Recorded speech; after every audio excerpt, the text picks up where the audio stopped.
Hello, friends. Welcome to Bedtime Stories with Cairo. Today we are reading. What are we reading today? What is that book that we're reading? A Story for Small Bear. Would you like to say hello? Hello, Cairo. Bedtime stories. Small bear. Yes. We're reading A Story for Small Bear by Alice B. McGinty and Richard Jones. Ready? Cairo's very sleepy, so I think we'll get this story before he falls asleep, I hope. Let's see. We love this book. Okay, what book don't we love? Okay, ready? When a late autumn wind swirled into their den after noontime nap, Small Bear shivered. Brr. No. Oh, you got a shiver? A small bear shivered. I smell frost in the air, Mama said. Tonight we'll start our winter slumber. Small Bear snuggled close. Will you tell me stories before we sleep? She asked. I'd love that, Mama said. But there's work to finish first. If you help, no dilly, no dally, then we'll have time for stories. Small Bear got right to work.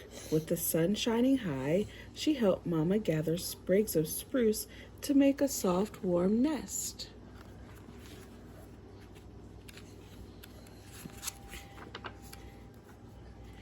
As Small Bear raked the forest floor, she came upon her favorite spot, the cozy hole in the spruce tree.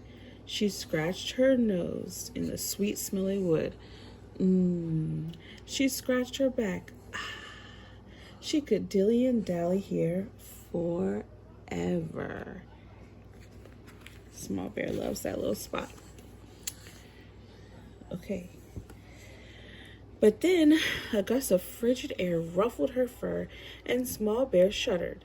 She did not like cold, not at all. Small Bear thought of Mama nearby. No dilly, she told herself, no dally. Wind was biting, winter knocking, and she had to save time for stories. Goodbye, hole, Small Bear said, and she carried the sprigs back to line her winter bed. Cairo is so sleepy. I don't think he's gonna make it. Okay, as the sun drifted slowly across the sky, Small Bear and Mama lumbered to the river to bathe. Small Bear tumbled into the clear, cool water and shimmied until all the dirt had been washed from her fur.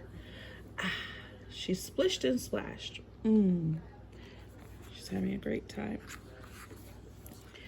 No dilly. She knew that's what Mama would say.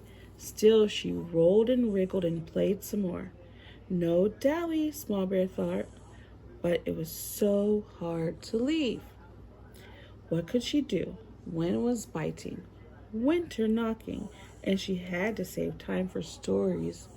Finally, firmly, Small Bear waded to shore. Goodbye, river, she said, and shook herself dry. Cairo fell asleep. Oh, Cairo's sleeping already. But we will finish the story.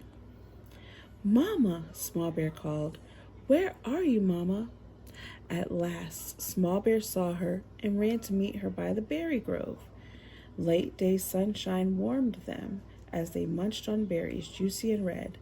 Then Small Bear saw acorns high above.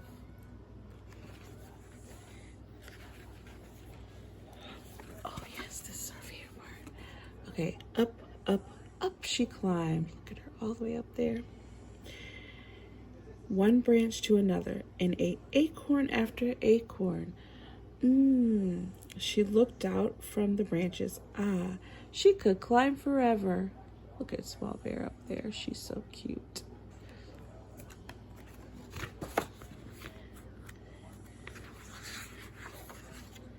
But now the sun began to curve into sunset. No dilly, Small Bear reminded herself. Still, she reached for a particularly plump acorn. No dally, Small Bear said. But how can she leave? The forest was full of food and adventure. Suddenly, though, Small Bear shivered. Brr. Sun was setting, wind was biting, winter knocking, and she had to save time for stories. Small Bear knew what to do. Goodbye, tree, she said, and down she scrambled. Mama, she called. She scampered between bushes, scurried over rocks. Mama, Mama. Finally, Small Bear saw her lumbering near the mulberry trees. Here I am, Mama, she said. And together they started down the path toward home. Look at Small Bear and Mama. Mama's carrying Small Bear. So sweet.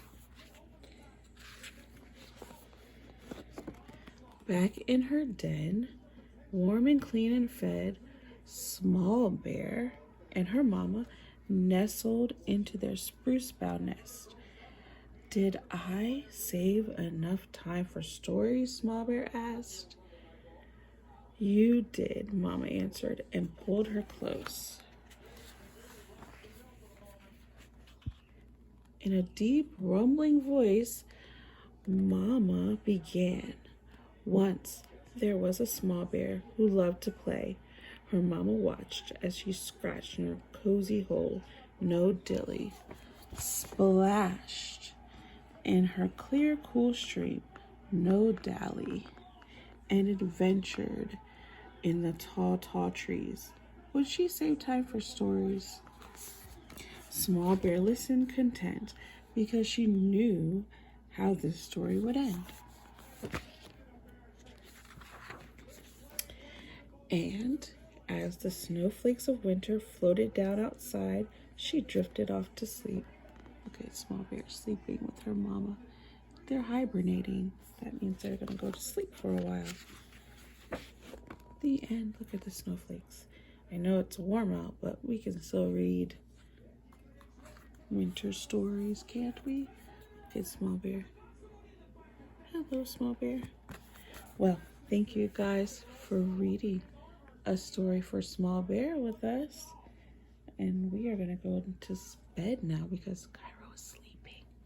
He fell asleep all comfy and cozy. Let's see if we can get him. He can't even tell you guys good night, but I know he would if he was awake. So thank you guys for reading our story with us tonight, and we hope to see you tomorrow. Bye.